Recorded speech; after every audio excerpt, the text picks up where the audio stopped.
I make a small experiment. Basically, I will tell several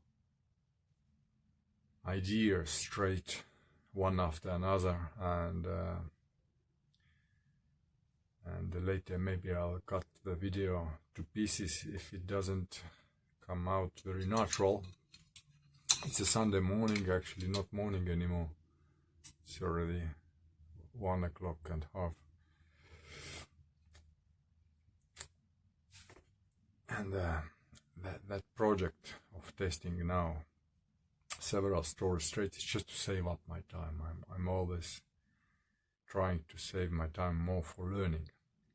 And one thing I wanted to tell about why learning, why I'm so much into science. Of course, I'm a normal human being, and I've been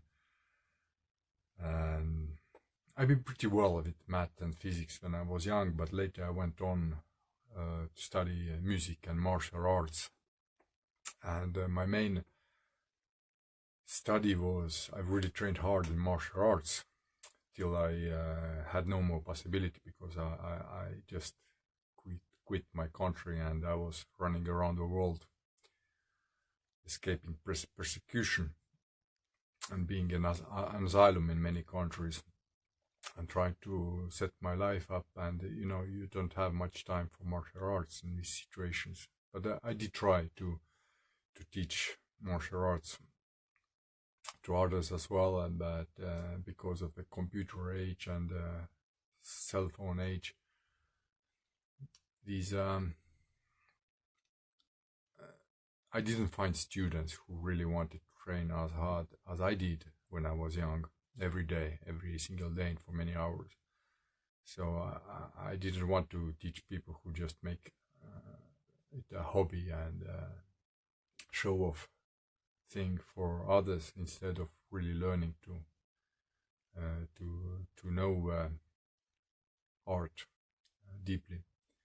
So I was forced to quit as well, but because of life, because of my work in security, and I did have a lot of practice.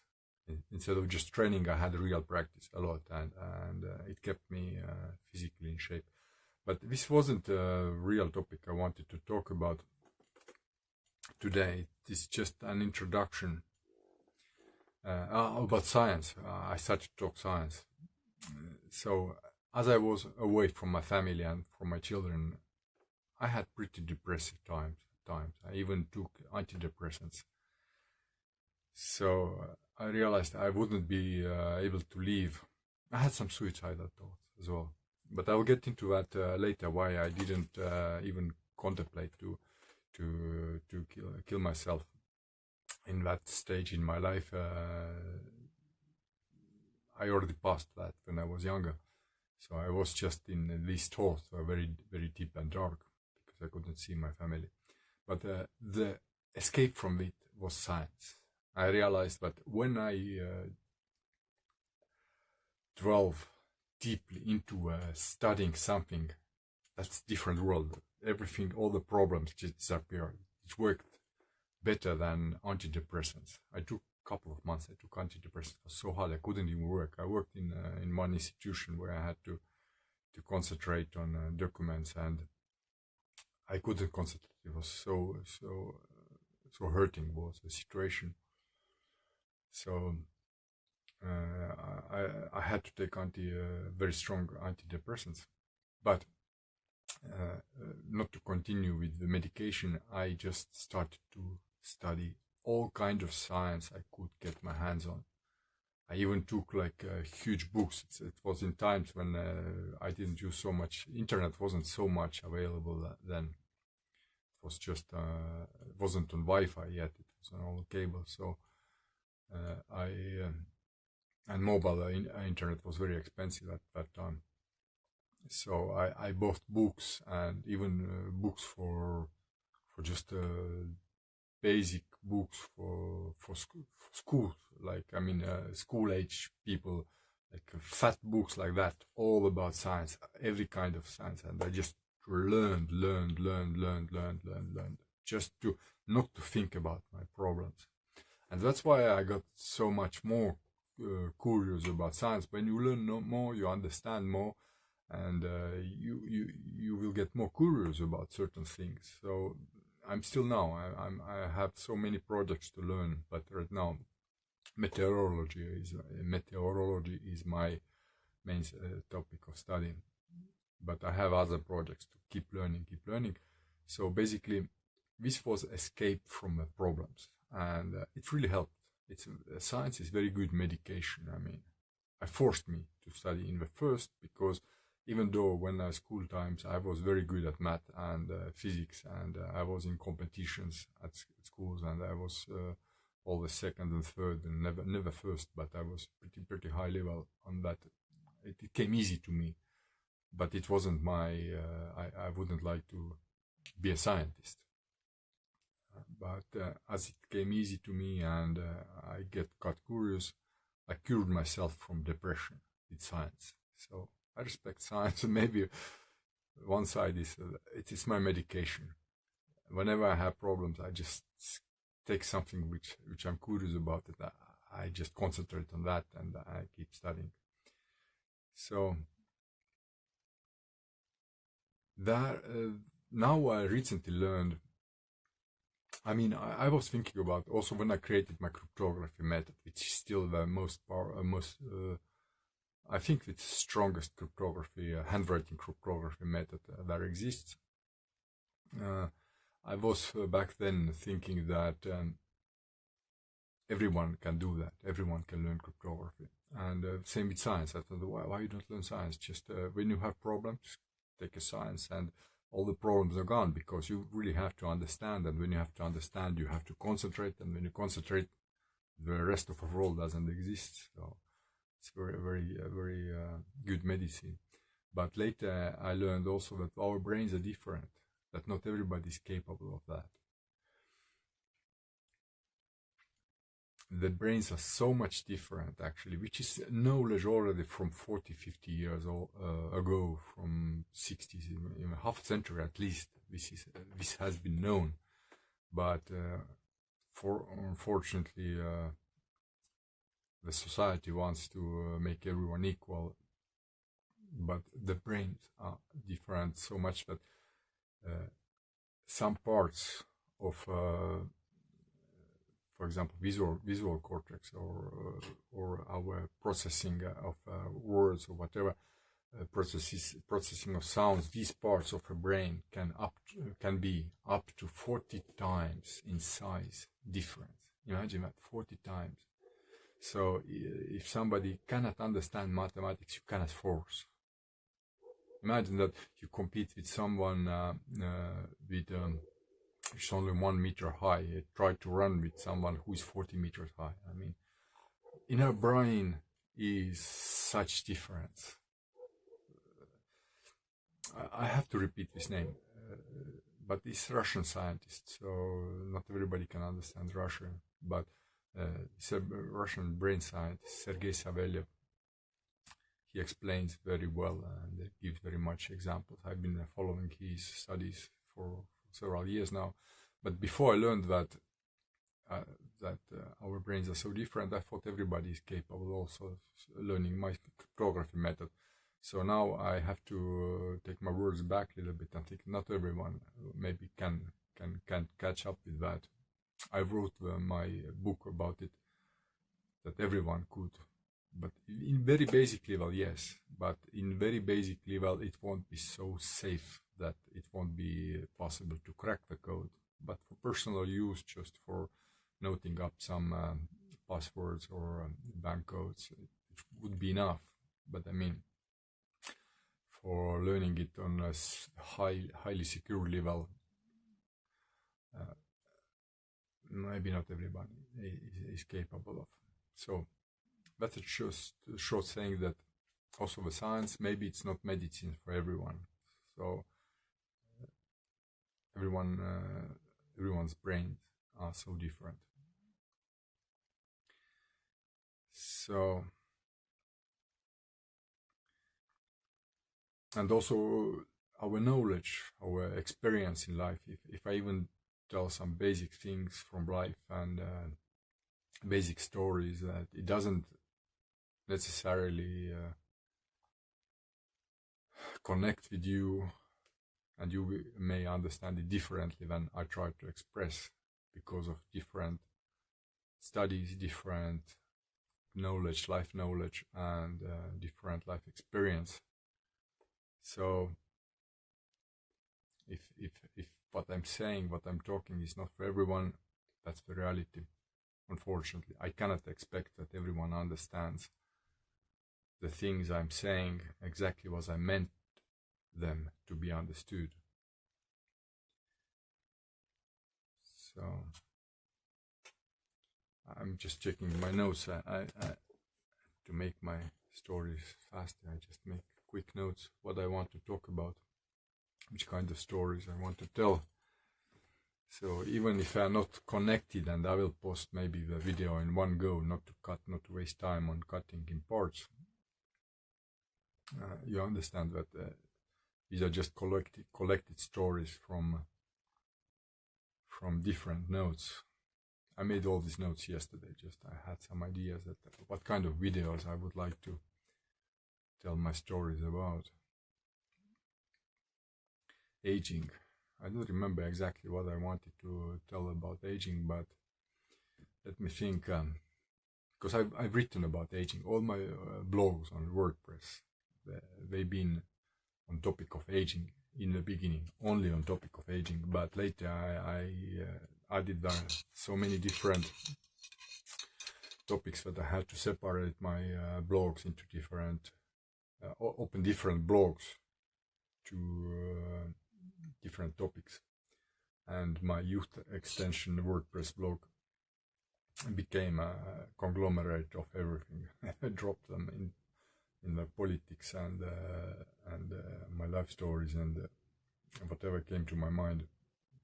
So it's not dedicated anymore to my aging, but aging was always my curiosity from a very young age, because since maybe 7, 8, 9 years old, I already knew from the science, from some basic science which my parents told, and from the books they gave, I learned that our cells are renewing every 7 years. So basically, why we age, it wasn't clear to me. From very young age, I was all thinking that if you only think that you won't age, you shouldn't be aging. That the aging is just a habit. That we really see people aging. Some people are getting ill, and that's why we age also, that we think that it's normal. But aging is actually illness. It's just our accumulated health problems which show up, and that's why many scientists now these days call aging as a curable condition. So aging is, there is no such thing as aging as such. If you point to aging, it means some illness. If something fails in your organism, and also our face or whatever, our skin getting older and organs older, it's just accumulated damage. It's illness. So in future it will be possible to cure, but this is not a complete topic I wanted to talk about. The aging as such, I don't remember. I made a note yesterday talk about aging, but it must be inside. My current opinion is it must be our mindset as well. Very much. Like example, someone tells you something which stresses you, some news or just some insults or whatever, you can get a heart attack, or some insult and some brain damage just from stress. And this affects your age, which affects your health, which affects your age.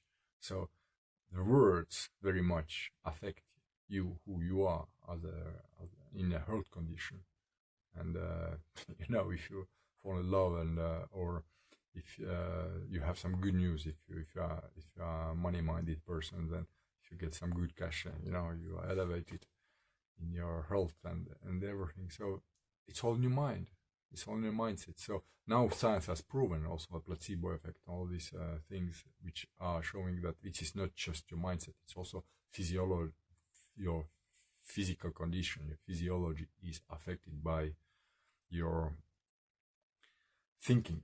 So aging is part of your physiology, and thinking should be able to affect very, very strongly your aging. And that's what I'm working on now with my own meditation methods. But I don't want to reveal all the secrets right now, because they may look a little bit crazy unless you understand underlying science, why I came to that conclusion, what should I do in my thinking.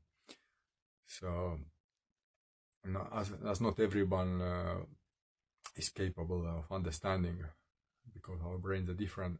I'm not talking about my own specific meditation methods right now, unless I see that it really has effect. I'm getting older. I realize that. I'm not naive, but if I will start getting younger, maybe well, I mean physical condition, if I will get somehow steadily younger and younger in my look as well. So I will talk about my meditation methods more. So as I talked about suicide, thoughts about suicide during my escape, and I'm still exiled, and I can't go back to my country. But it's another story. The point is that I'm long over it, and I was over the suicide thoughts already when I was maybe 14, 15, because I really was so close to committing suicide that I basically told to some people that I'm going away from this world. And I've written an article about it in my WordPress blog, if you want to know all the details, what I did and how I decide not to. Then I'm getting to the point why I'm talking about this. So I realized that the death to die is actually the thing that people thinking about is wrong. People often think, most people I guess think that, as I was also before my suicide ideas, I was thinking about death like something to be scared of. But actually the death, if you think it right, is an enormous liberating power. It gives you power to do anything in life. I made so many crazy things. I traveled around the world, been well over 30 countries, and in mountains and in Siberia and in forest and crazy places alone. After I escaped the death from my own hands when I was a teenager, because I realized that I can do it anytime. I don't have to end my life right now. As soon as my life gets so difficult and I get into impossible condition that it's constant suffering, then I can end my life. It's a liberating power. It's contrary to be scared of death. I'm thanking that death exists, because if life gets so terrible that it's continuous suffering, I can end it. It's off switch, and maybe to be born in a better place. I don't know if the rebirth is real or not, but there are many proofs that people who've been reborn remember their past lives. But as these are not my first-hand experiences, I cannot tell if it's true or not. But I mean, at least that is off switch. I don't know if it's off and on again, but off is possible. So you can end your suffering any moment. So this is the fact of capacity to create your own death, let's put it that way, is enormous liberating power to do anything with your life that you want, to test the limits of your possibilities in your life and capabilities whatever it would be. So after I almost ended my life when I was a teenager, I gained enormous power with knowledge that I can end it anytime I want. And when I became truly free to live my life as I wanted to live it. With some restrictions, of course, because I know the consequences if I don't work, or if I don't respect the society, whatever. I just normal thinking, of course. I know my limits. I mean, so still, I changed my life many times, going to live to another country. And as I said, I traveled around the world in over 30 countries, 38 countries, I think, total. So I lived in 10 countries for a longer time and started every time where I knew, because if life doesn't work out to my ideal, let's say, to my modest ideal, to have a decent life, a decent salary, and a decent condition to live, if I see it doesn't advance, I just pack my things, leave everything behind, go to another country to try my chance, to try a lottery there, let's say, life lottery. If I can find a better job and better condition, and maybe better weather, and etc., etc. So that the idea of that I can end that suffering anytime I want to, I just pack my things and go another thing, other place in the world, and living on the street for months, and while even going to work. And it's never been true suffering to me, because true suffering is in your heart. I've experienced that. So all the physical is just an exercise and experience in life, which may even be a topic to write a book about one day. But the point is that about aging as well. If I that's now I realize why I was connecting with death and everything. So if I truly believe that aging as such is just a mindset, and it affects me so strongly that I can prolong my life as long as I want to live, then I'm always like in the beginning of life. So I don't see like time is passing, I have to go, I have to get a job, I have to earn so much money, I have to get family now, and I have 2 children, but I'm not in a hurry to get new ones or whatever, because if whenever I want to, I can start my life anew, because as aging is in my mind, then I'm always in the beginning of my life. I can prolong my youth as long as I want to. So that's my mindset. So that's why aging is not something that I think as a passing time. Aging is just my mindset. And whenever I start my life anew, like now I'm in France, in Paris, but I already have a couple of spots chosen to go in the world where I haven't been yet, in case here it doesn't work out. So far it's working out fine. I mean, not for my modest needs, let's say like that. I'm doing fine. So basically, the aging as such, if you truly believe that aging is just your mindset and you are not getting older, you are just getting stronger and more experienced, then you're not in a hurry. I'm not worrying that another year has passed and I haven't achieved what I wanted to achieve, because I'm just in the beginning. I can start anytime again, and I don't feel it as a stressful event, like going to another country and starting all from zero and living in a tent in the beginning with no money and just looking for a job and surviving. This is just another step in my life, another step in the beginning of my true life. So that's just a mindset of mine, and the death is an off switch whenever I feel like, but I don't think I need that.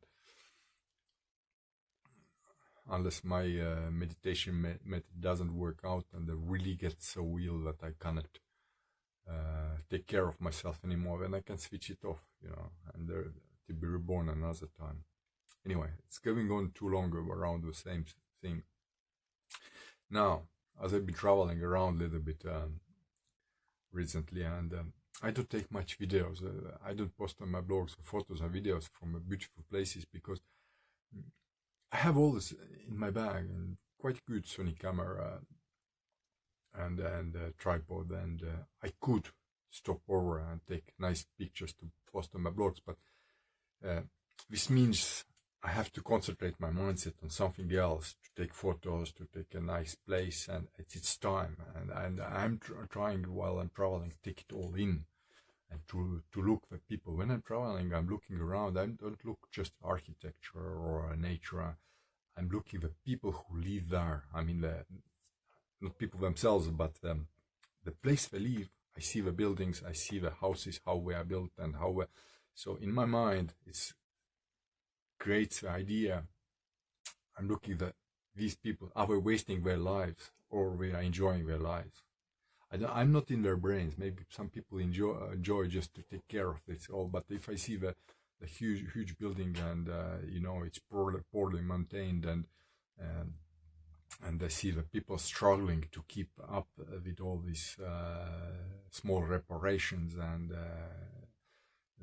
obviously people who don't have much money but want to live like large life and larger than life to show off to someone, it's a waste of life. I mean, why you wouldn't get some smaller shack, or not to waste so much time for repairing and building and taking care of it all, and So I think in my mind, these people are living their life wrong. So in my sense, so just for some material thing to have some huge house and to take care, it's a work. I mean, I've lived in countrysides on rich people's houses and been taking care of their houses. I know how much work it is to take care of a garden, to prune the trees, and to take out the weeds, to cut the grass, and it's a huge work. And if you want to live, I mean, if you do it all yourself, if you are not so rich that to pay somebody else to do that and have to take all of it, it's a hustle. It's a waste of life. You could live in much smaller place and enjoy the life like I am, a tiny room. If I would show you around, you'll be shocked, You see, it's a wooden plate here. It's just behind, but I'm living at some friend's place right now. It's not my own, and I'm happy with that. So the idea is that to live as modestly as possible, and to have just a place to be warm, to be a place to sleep, and to study. For me, for my brain, to study sciences, and that's a life I enjoy. That I don't have to waste time to take care of a big building and repairing and constantly worrying about where my money goes. And so I enjoy my life pretty much. So, and if I stop enjoying, I just go to another country and another place, maybe in the same country, but to start from zero. And travel is also always my experience, which is enjoyable. Personally, I enjoy. Not everybody probably enjoys, but it's not written down in my list. But I had my idea to talk about education a little bit, about education of parents of their children. That I think that unfortunately I didn't leave. I couldn't teach my children as I wanted because they were 2 and 4 years old when I had to leave my country, and I was in contact only by phone for a while, and until I lost my contact with them for different reasons.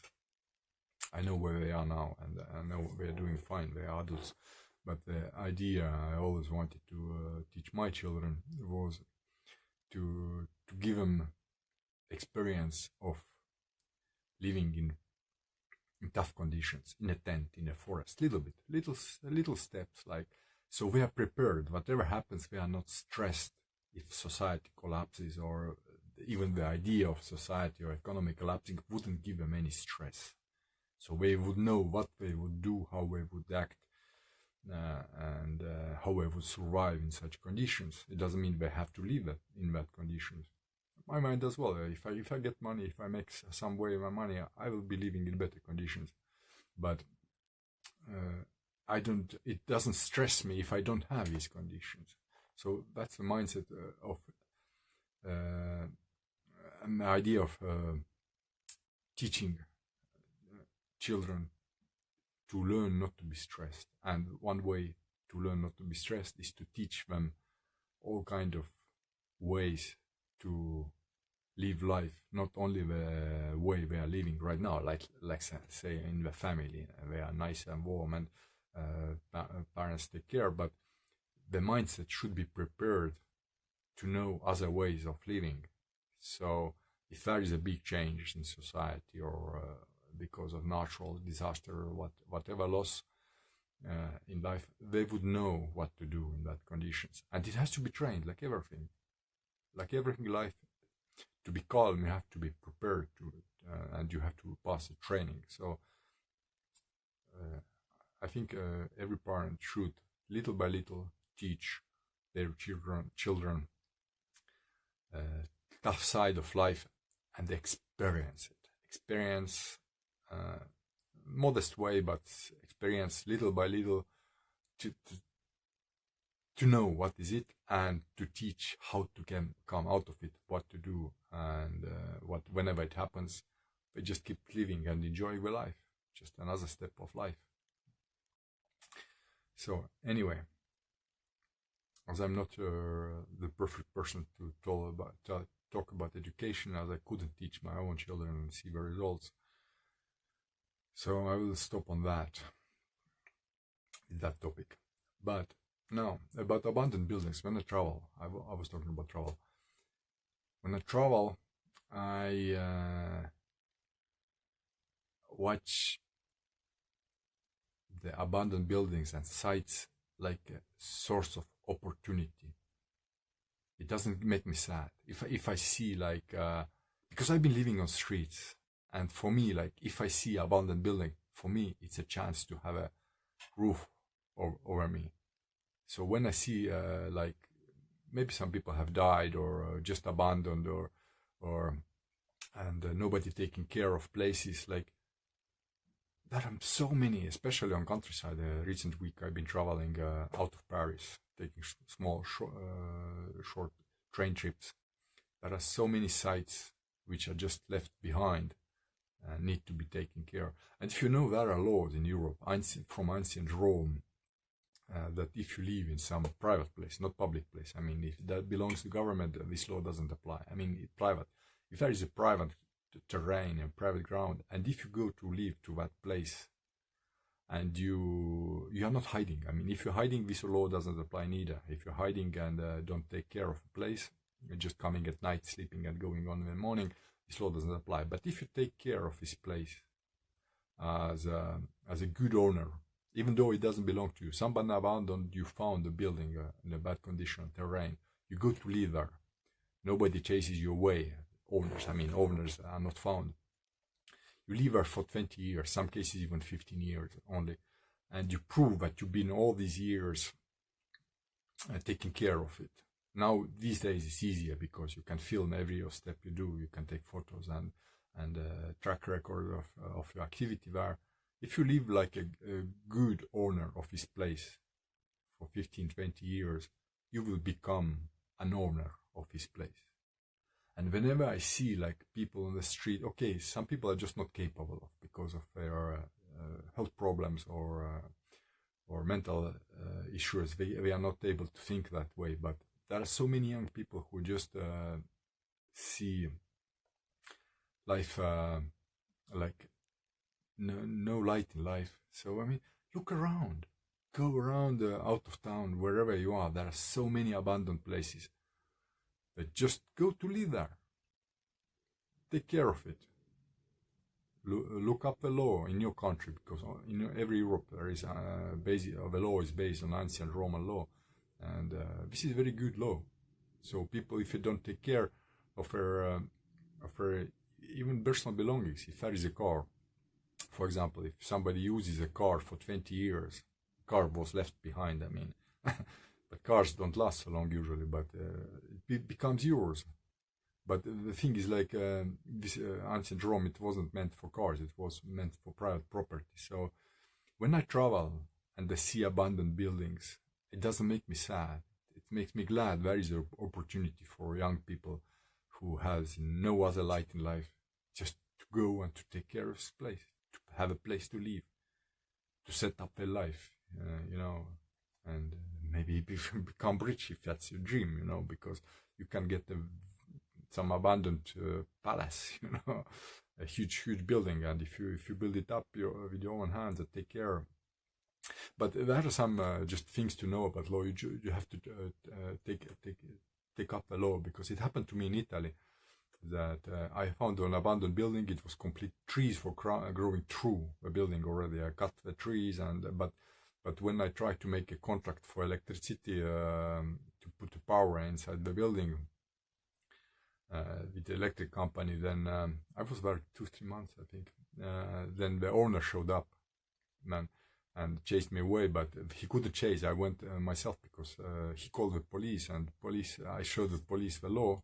There is a law. If a building is abandoned, I took all the photos, and usucapione is in Italian, this law.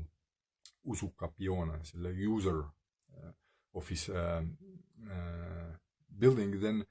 Then if owner didn't take care of his site, the police cannot chase me away. So I just didn't want to have any issue while owner showed up, and I was already living there. So I just packed my things. I went. I couldn't get a good mood from the owner, because he was thinking that I want to steal this building from me. I said, listen, let's make a contract. I'm gonna take care of this building.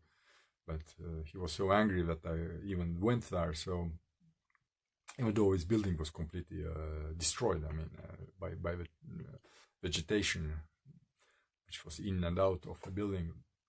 So anyway, the point I'm making, that the law is that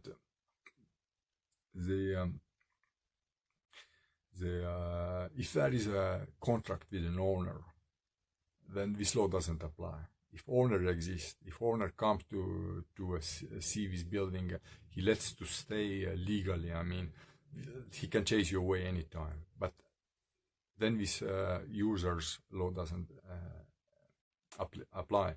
But if there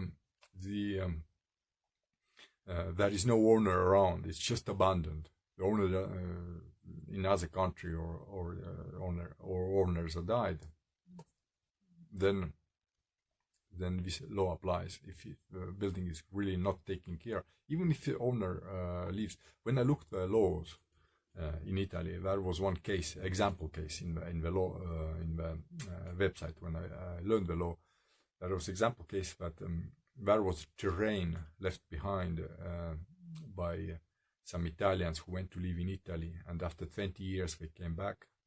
But the neighbors were using this terrain to grow crops for 20 years. So as the owner didn't care, did never show up for over 20 years, and they came back and wanted to take the terrain back. They couldn't anymore, because by the law, the terrain after 20 years became, if a neighbor wanted, of course, a neighbor had to go through a court process and prove that he or she been using for this terrain for 20 years, then this became his property. So these examples exist. So check out the laws, and if you're a young person, and go around the town, wherever you are, there are abandoned buildings a lot. Find out if it's a government building, if it's a government site, the law doesn't apply. That is even one thing about the passage, the walkway. For example, if there is a private terrain, that is examples also from, I think, if I remember right, from Italian website. And if somebody was cutting his walkway through your terrain to go to work, instead of going around the terrain for 20 years, and you never stopped and never put a sign that it's a private road, then after 20 years you cannot forbid him to pass through his terrain. It becomes a public way. So be careful. If you're an owner, you have to take care of property. So If you let everything go, after 20 years, you were thinking in your documents, okay, this is my property, now I cut this off. If for 20 years, for over 20 years, somebody been using that terrain without impediment from your side, he may go to court and say that now you cannot stop him doing that. It becomes a public walkway. And these are good laws from ancient Rome, not to for society to advance, for young people to have, or people who want to work to have an opportunity for country to prosper, not to have just the owners who let their property rot, and the society also collapse little by little because the property is not taken care of. So this is very good law, and they exist to these days. And when I travel, I repeat again, when I travel, I don't look only the nice architecture. I look with abandoned buildings, all the city. Would I like to live there? Would I like to take care? How much work should I put in there? Would it be too much because it would cut my other interest in life, like science, whatever? And I'm thinking about these abandoned sites, and that way, it gives me hope. If I see some abandoned building, it's hope for youth, hope for young people, people who want to work, people who want to take care, and who don't have any other chance to make so much money in the city. For example, when everything is, you have no place to go, everything is private, then you go outside and you will find places where you will have chance to succeed in life more than your current opportunities probably showing you light. Anyway, next topic. Oh, probably I already told everything, because about the statistical God, I just last video I told about the science, which probably is proving that God exists, but I already told that video pretty well. So, what cryptography I told. Basically, the short notes, I already told everything, and I can make another video if I have some other ideas.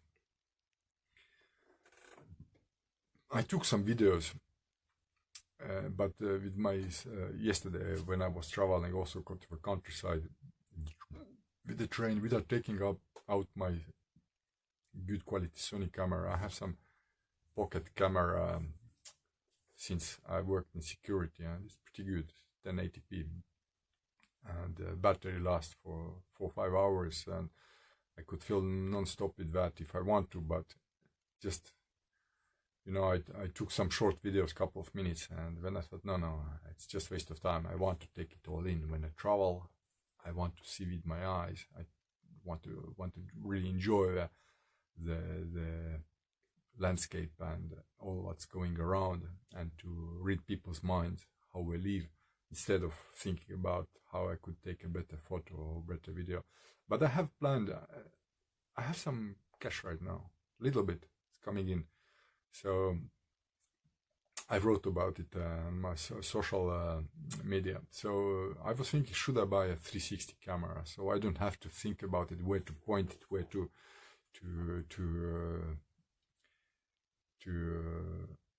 concentrate. I can just switch it on, and when I like some site later, I can just take from the 360 video, I can take a particular spot and direction, some photos or whatever. So that's maybe I should buy. It's like 600 euros. It's in the shop.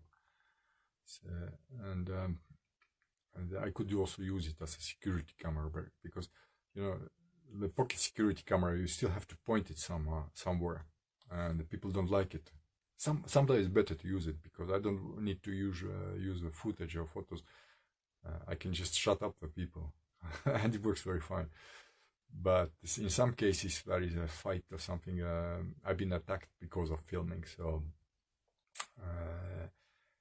with 360 camera is easy. You can make it look like you're watching your camera and at the same time filming everything what's going on around, or don't even watch that, just keep in hand. So it could be useful investment maybe for 360 camera, but as I learned before buying, I always make a research. I don't like some issues with that new equipment, so I will have to think 2-3 times if I will invest 600 euros to this piece. As I'm not rich, 600 euros is still money which I could use to travel whenever I want to go. I have more money, but enough to go anywhere I want in the world right now. But the point is, I still want to set up maybe my home somewhere as well, maybe in France, maybe in Paris. Here I am right now, and to travel just like that. So I'm not. I don't want to waste this money just for some camera, unless I really decide that that's a good investment. So I will think 3 more times. But that's it for today, and I think it's 46 minutes right now, and it didn't come too long, so maybe I don't have to cut this video for many pieces. And I say it up a lot of times, so I don't have to post each video separately, which takes extra time. So I'll several stories in one video. It's time-saving option for me right now. Sometimes I will be cutting some interesting parts and putting separately for promotion purposes, but I need to find time for that. This is my project, just one of ideas to promote my stories. But right now I'm posting it in one video, and just please don't mind that it's so all over the place, the stories. It's just a way to have more time for other things in my life. Anyway, that's it, and till next time, I guess.